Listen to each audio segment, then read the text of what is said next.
With this system that we're using, we want to drive this T-post down to where it's level with the ground where we want the bottom of the post. Your challenge with putting that post next to the house is underground. The concrete footer that this wall sits on comes out to about here.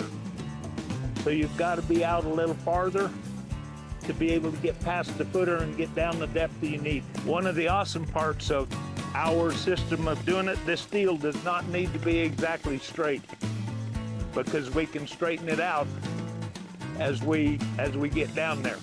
That T-post will bend just a little bit. So the next thing we got to do is dig out a pocket, because I need a pocket that's about 8 inches deep, about 10 inches around, to fill that with concrete later. If you're doing this for yourself with a hand pounder, we make sleeves that go over that.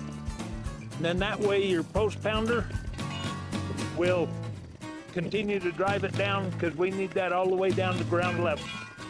But being as I'm an old guy, I'm going to use this pounder. Our triangle for strength, we're going to put that in right here. All we care about on that angle one is that it's about an inch or so away from the vertical. I'm going to finish cleaning it out a little more. So we've got concrete all the way to the native floor to set our post, because this goes next to the house. It's an end post, only has one hole in one side, and we can bend that just a little bit more. Now we're ready to build our fence out. With these split rail fence and these round log, western log fence, you have to set all of your rails as you're setting the next post, because otherwise you can't get them far enough apart to get the rails in both ends. So we're gonna go over here, and because this is ready, all we're gonna do is do that again and again and again till we're done. This one is done and not those, is because I want these to be in a perfect straight line, and I need this set solid to do it,